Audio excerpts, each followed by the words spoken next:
Happy 420, everyone. This is the Real Senior Stoner. Thanks for joining me, as always.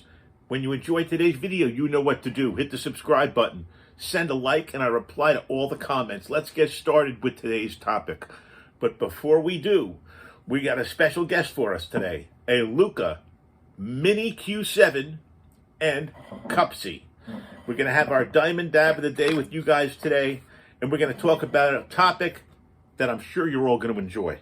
Let's get started. How can you recognize that somebody's lying to you? This could be one of the great things that we've discussed, because you know what? A lot of people lie. Let's get started. People just can't help it. Deception and lying are common behaviors in people, and we possess the ability to lie.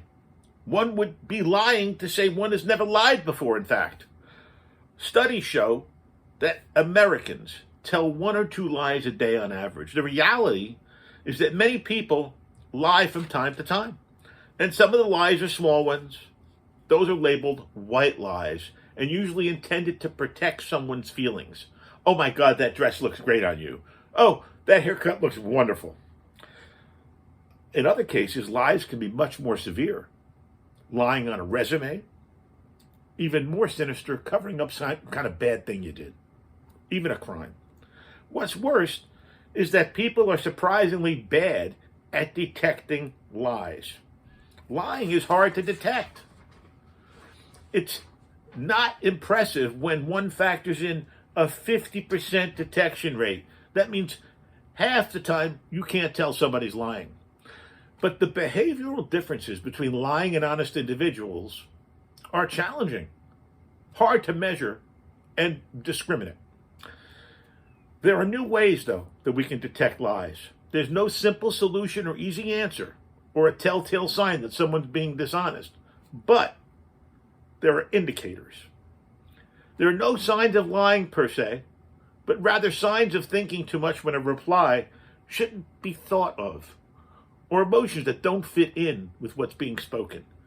There's one thing we got to think about clearly, though. Like many things, spotting a lie most often comes down to trusting your instincts by knowing what signs might accurately detect a lie and learning how to take into account your gut reactions. We will become better at spotting deception. Signs of lying. The crucial component in identifying a lie is establishing a baseline for how somebody acts when being truthful. That's critical. Pay attention to their eyes. Watch where they go. Notice how their voice sounds and look at their body language. Once you've established a baseline and want to spot a lie, look for shifts in the behavior. Spotting the sneaks can be tough. Polygraph tests, lie detectors, are typically based on detecting autonomic reactions that are considered unreliable. That's why psychologists and psychiatrists have been cataloging cues to deception, such as facial expressions, body language, and linguistics, to help hook the dishonest. It's essential, though, to understand that those signs are not foolproof. And sometimes if someone's nervous, their voice may crack anyway, but it doesn't mean they're lying. Or if someone's uncomfortable in their chair, they're going to fidget. Just keep in mind. How about facial cues? The eyes. Well, we've heard about this tactic before. Someone who's lying might either stare or look away in a crucial moment. People sometimes look away when lying. That cue can indicate that they're moving their eyes around, trying to think about what to say next.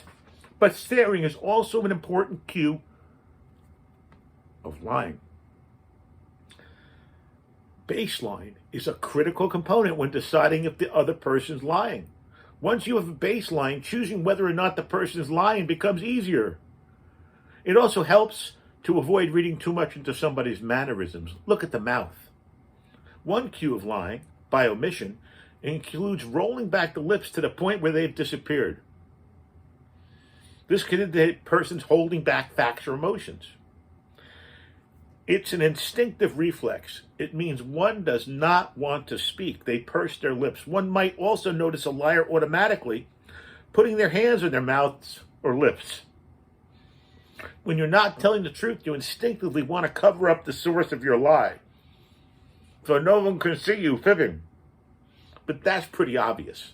So people disguise it by scratching their nose, moving their hand across their mouth, that they have an itch with their mustache or something. Well, guess what? That's an alibi for being over your mouth. What about somebody's complexion? Have you ever noticed the time when somebody became really pale when they're starting to speak? You heard the term white as a ghost? That could signify untruthfulness, where the blood starts rushing out of the face. One might also notice a liar automatically putting their hands in their mouth or their lips. This could mean that they're not revealing everything and they prefer not to tell the truth. A literal way of closing off communication. Are you sweaty? Are you dry? We've talked about it. The autonomic nervous system triggers when a person's lying. This can cause a liar to sweat. Forehead, upper lip, around the mouth, chin, or experience dryness in the mouth and eyes where someone's squinting and blinking an awful lot, licking their lips and swallowing hard. What about people's voice? When people are nervous, the muscles in and around the vocal cords tighten up, which is an instinctive stress response. That can lead to voice sounding high-pitched, which you also might notice creaks and cracks in the liar's voice. Therefore, clearing the throat is a sign of coping with discomfort of tightened muscles, which can signify dishonesty. You might notice a volume change suddenly. People who are telling lies tend to raise their voices. Sometimes liars will get louder when the other gets defensive. The liar is always the loudest person in the room. What about content? Pay attention to what they're saying. I want to be honest with you. In all honesty, here's the truth. Let me be honest with you.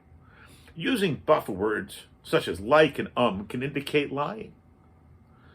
When someone goes on and on, providing too much information that was not requested with an excess of detail, there's a high probability that they're not telling the truth.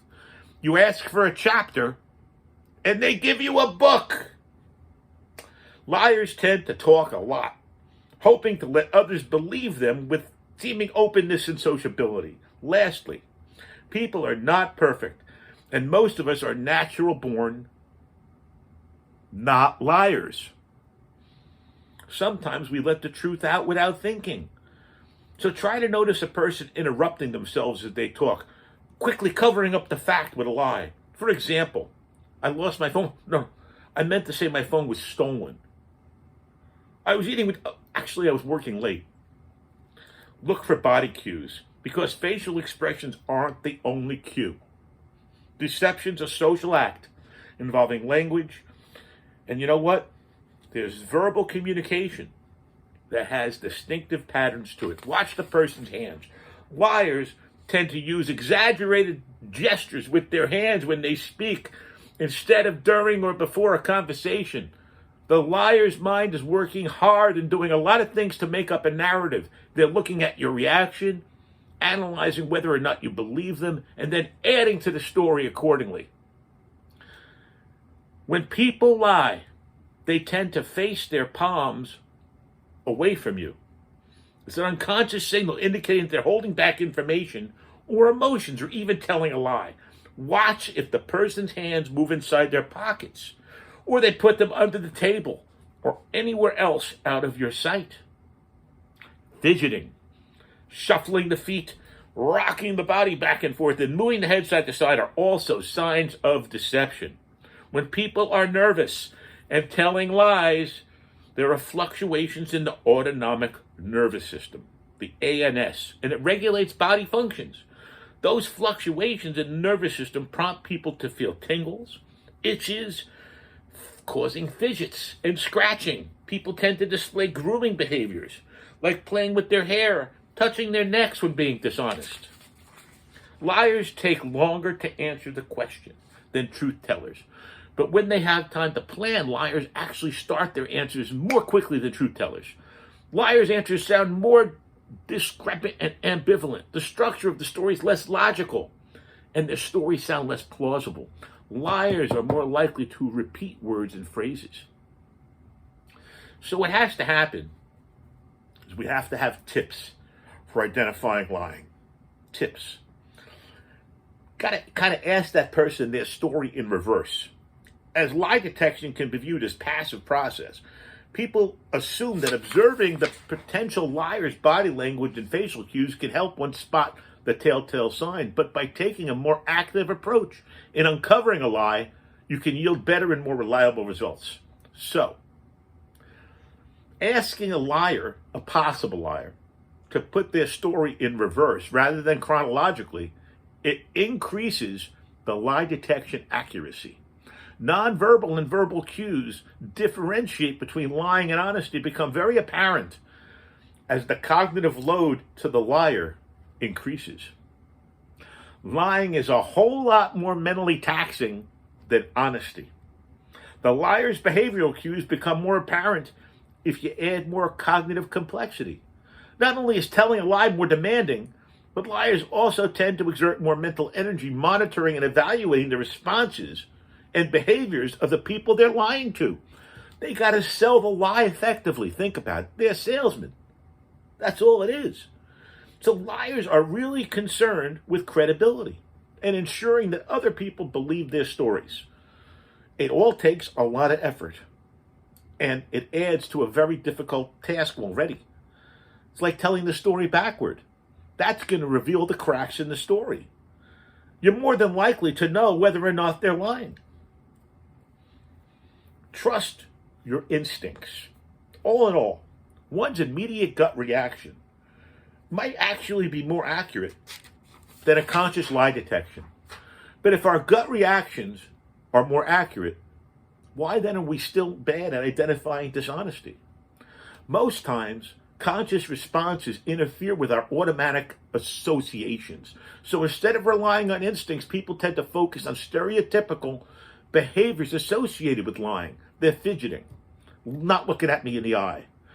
Overemphasizing behaviors to predict the deception could be unreliable and could make spotting the lie challenging.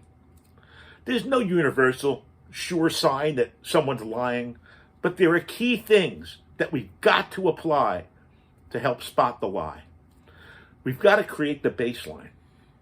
You've got to add complexity to that person so that they get stumbled up, unfortunately. And you've got to trust your instinct. Remember, all the signs, behaviors, and indicators link deceptions or cues that reveal whether or not a person's being forthright.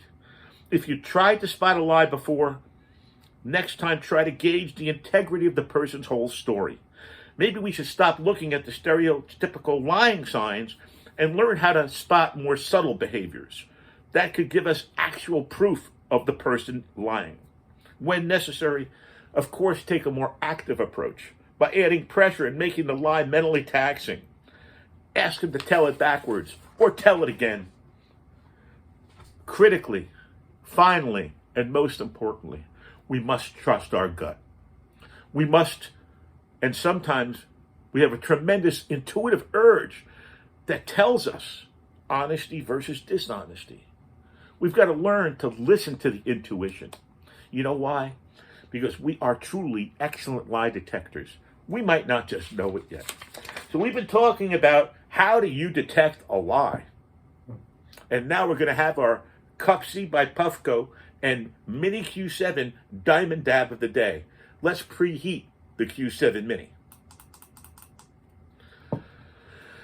987-654-321. You get a 10-second preheat to soften things up. I've already loaded it with diamonds.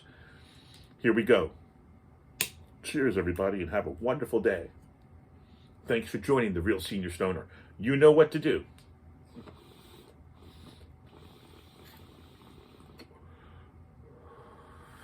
Send a like. Subscribe. Call your friends. Send a comment. I reply to everyone.